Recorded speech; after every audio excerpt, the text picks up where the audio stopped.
Seandainya kamu punya uang 1 miliar rupiah sekarang ini, apakah hidup kamu akan lebih bahagia? Rencananya nih, mau dibeliin apa uang 1 miliar kamu? Yuk tonton video ini sampai selesai karena aku mau bagikan rahasia hidup bahagia. Dan kasih juga like-nya. Tadi siang aku minum jus buah naga. Cakep! Supaya enak dicampur pakai pepaya. Cakep! Halo, apa kabarnya kamu yang ada di sana? Semoga tetap sehat dan bahagia. Guys, menurut kamu nih ya, bahagia itu karena dipengaruhi faktor internal atau faktor eksternal? Menurut penelitian, ternyata di dalam badan kita terdapat senyawa kimia yang dapat membuat kita itu bisa hidup lebih bahagia.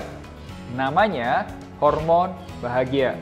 Totalnya ada 4 jenis, yaitu hormon dopamin, hormon serotonin, hormon oksitosin, dan juga endorfin.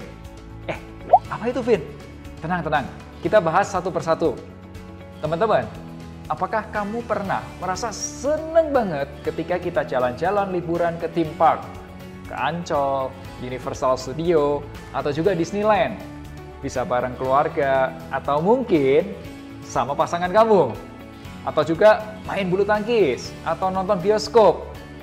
Nah, kebahagiaan itu karena ada hormon dopamin. Teman-teman, apakah kamu pernah merasa tiba-tiba nih ya, good mood banget? Bangun tidur pagi hari langsung happy. Biasanya itu karena kualitas tidur kamu itu maksimal.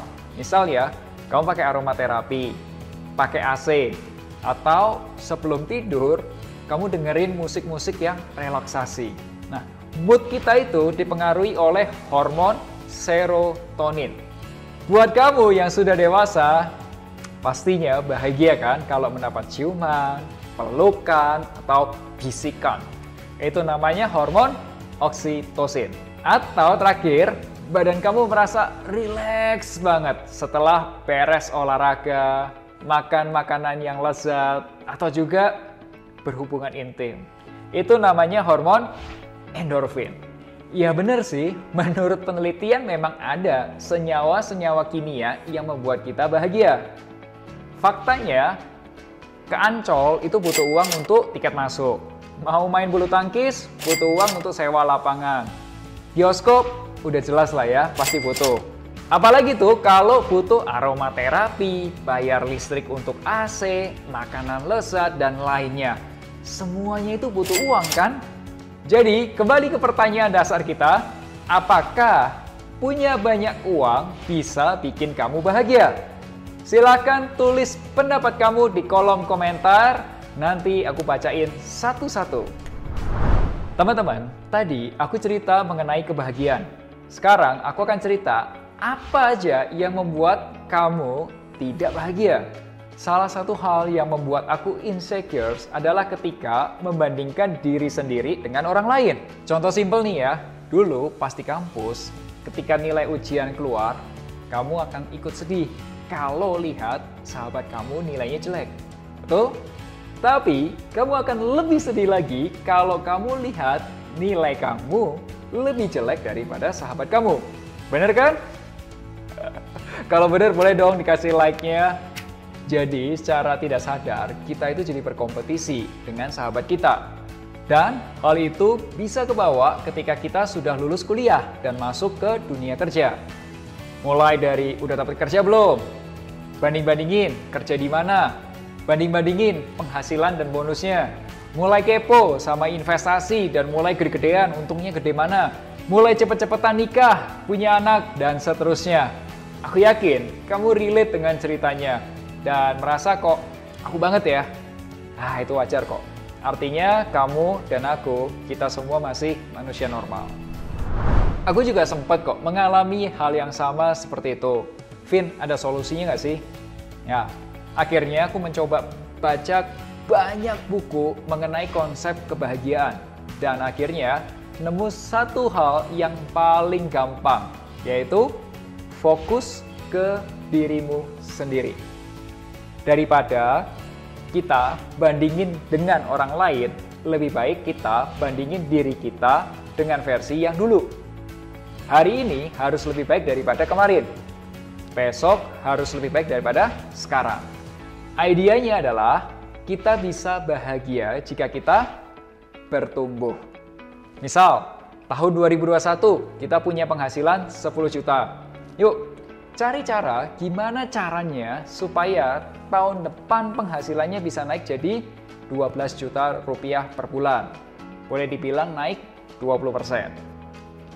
Apakah dengan belajar skill baru, apakah dengan mengambil side job, atau seperti aku belajar trading. Kalau aku memutuskan belajar trading emas berjangka. Contoh lain, misal kamu nih masih mahasiswa semester 1. Apakah bisa cari magang atau intern sekalian nambah penghasilan? Ya, nambah 1-2 juta rupiah sebulan dari magang oke lah. Kamu jangan anggap remeh loh, uang 1-2 juta rupiah per bulan. Coba deh, kamu hitung ya, 1 juta dikali 12 bulan, dikali 4 tahun selama kuliah. Nilainya hampir 50 juta loh. Nah, gimana kalau kamu ternyata bisa nabung sampai 2 juta rupiah per bulan? Lulus kuliah, pas kamu di wisuda, punya uang berapa tuh? Contoh ketiga, misal tahun 2021 ini kamu baru fresh graduate dan masuk ke dunia kerja. Nah, coba tuh mulai rencanakan keuangan supaya 5 tahun kerja kamu bisa beli rumah pertama kamu. Ya, rumah pertama kamu mungkin bukan istana yang gede kayak di film Disney. Rumah pertama kamu ini bisa buat kamu pede bicara, aku sudah bisa mandiri loh. Ya, gitu dia. Intinya, kita bisa bahagia jika kita bertumbuh dan bisa mewujudkan tujuan keuangan kita. Jadi fokusnya, cari cara untuk bisa bertumbuh dan bisa mewujudkan tujuan keuangan kita. Gimana cara mulainya? Kalau kamu mau menjadi manusia yang bisa bertumbuh, kamu coba deh kenalan sama temanku, namanya Jonathan N. Mereka punya komunitas namanya Growth Space.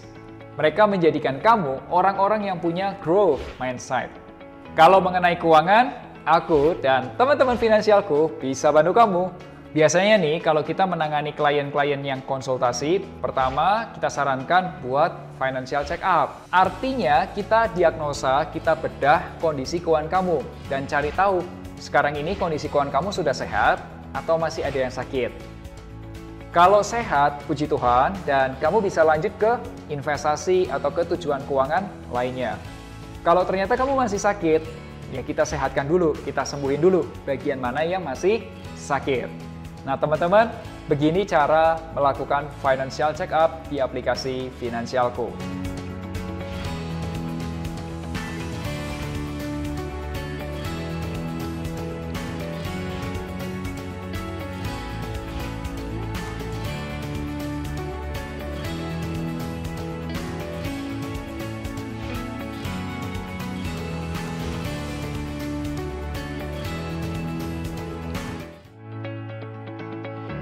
Setelah financial check up, kamu bisa ngobrol-ngobrol sama perencana keuangan di Finansialku. Apa tujuan keuanganmu dan bagaimana strateginya untuk bisa mewujudkan tujuan keuangan tersebut. Teman-teman, video ini adalah awal dari serial Road to Financial Success. Minggu depan kita akan bahas spending habits atau jebakan yang membuat kita itu sulit kaya. Supaya kamu langsung dapat update-nya, silakan subscribe YouTube channel finansialku.com dan nyalakan notifikasinya. Tonton juga playlist merencanakan keuangan untuk penghasilan 10 juta rupiah. Supaya kamu bisa nyambung ngikutin ceritaku Rabu depan. Sampai jumpa di video Melek Finansial. Akhir kata, make a plan and get your financial dreams come true.